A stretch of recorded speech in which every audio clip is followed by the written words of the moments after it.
So, I've recently been to Stavanger for the weekend and being inspired by the train travel videos on YouTube and elsewhere, I thought I would go by train.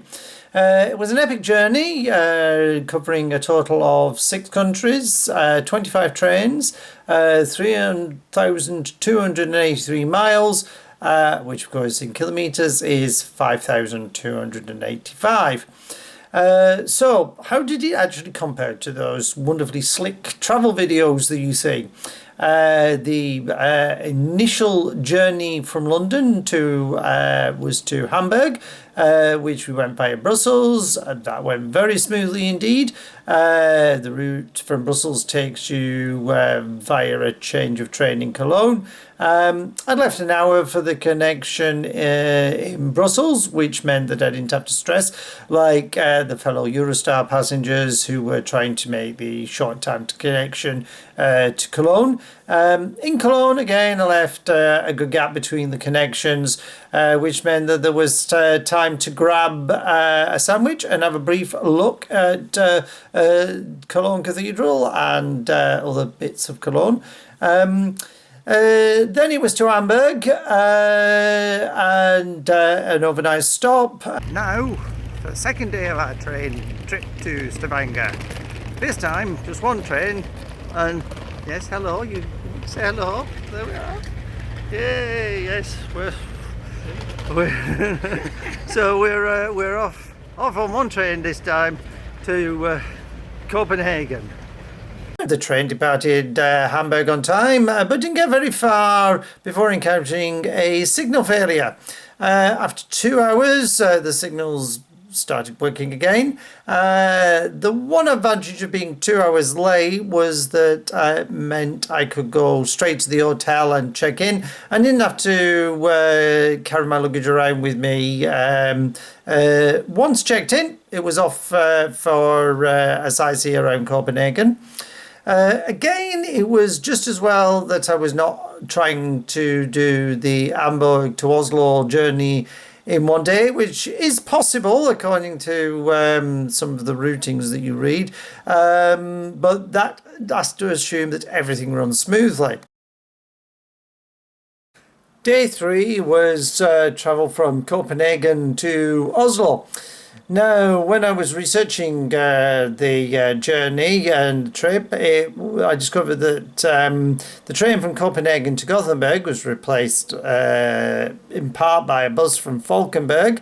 This wasn't going to be too much of a problem because I'd found a train route via a place called Alvesta in Switzerland, in Sweden, the other country beginning with S, and yeah, everything was going to be going okay.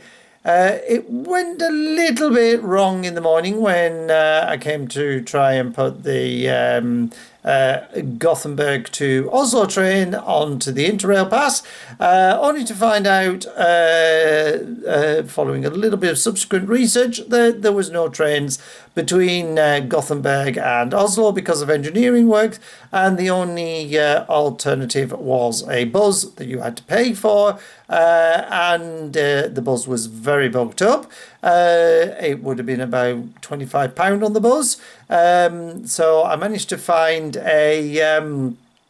another route that was by rail, but that involved going from Gothenburg to Halsberg, I think that's how you pronounce it, and change there for a train to Oslo.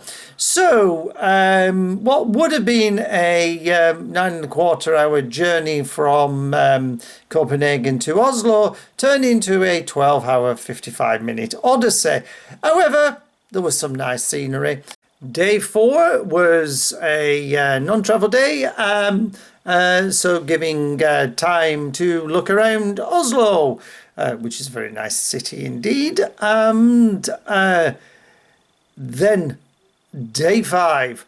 This was the train from Oslo to Stavanger. Departed Oslo on time. It wasn't the fastest journey in the world, but lovely scenery indeed.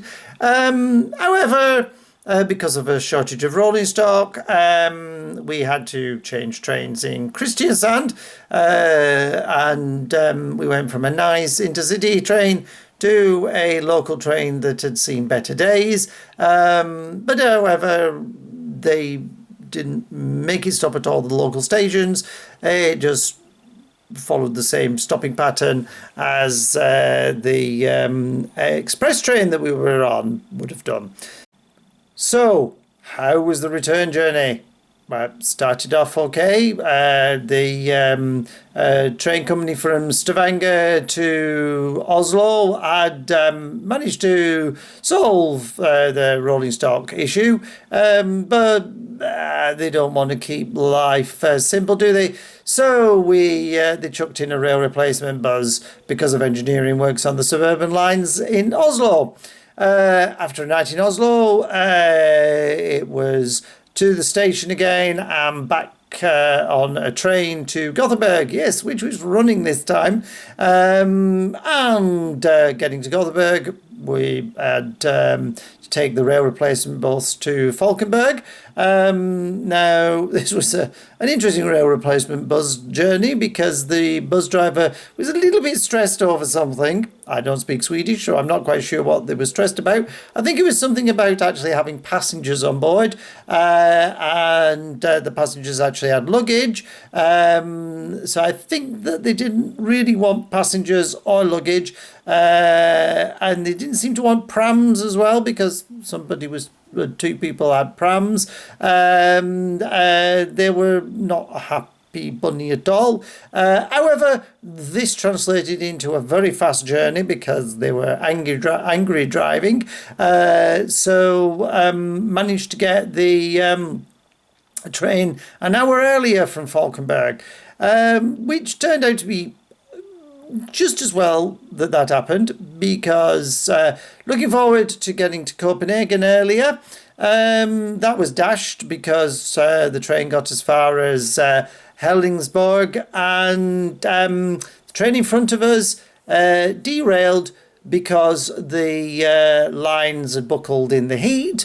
So after some vague mention of replacement buses, joy, I did one better than that because getting up onto the concourse, there was no staff around, which seems to be typical when there's a lot of disruption. Not speaking Swedish, lots of other passengers having no clue what was going on.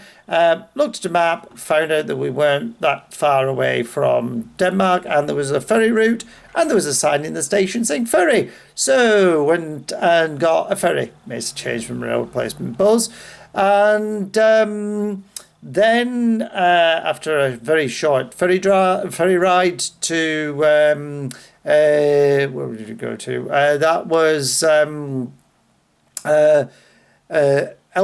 I think that's how you pronounce it, in Denmark. It was on a train back down to Copenhagen.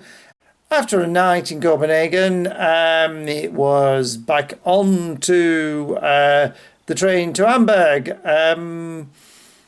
Well, it went all right until it got to the same point in the suburbs of Hamburg that we picked up the delay on the way out. So, not to be outdone, we had a 10-minute delay. Well, 10 minutes, half an hour.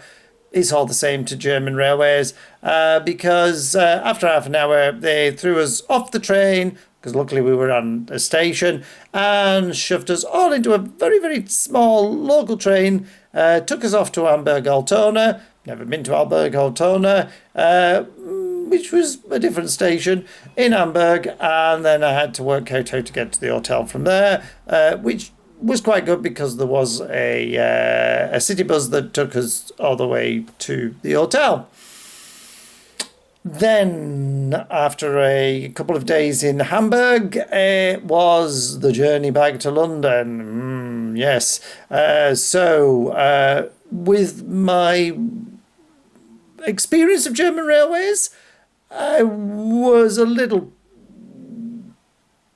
unsure as to how this was going to work and whether I would be effectively delivered back to Brussels in time to get the Eurostar to London. Well, it went all rightish. The train from Hamburg to Cologne left 15 minutes late. Seemed to forget that it was actually called an express and didn't do much expressing. Did a lot of stopping and trundling. It got into Cologne late, but that wasn't too bad because Generails had thought about that and decided to run the train from Cologne to Brussels 15 minutes late as well. So basically at the same length of time for changing in Cologne. Then once we got out of Germany, things sped up and was smooth, and everything worked, and arrived back in London on time at 8:20 in the evening. So what would my tips be for this? One, definitely, if you're thinking of this journey, allow a lot of time. Two, prepare to be flexible because things change and break down and rails buckle and other things happen. And three, enjoy the scenery and just go with the flow. It's good, but it's not quite as smooth as the YouTube videos actually say it is. But Interrail Pass, definitely, that was a bonus because that did allow the flexibility to change. So, goodbye.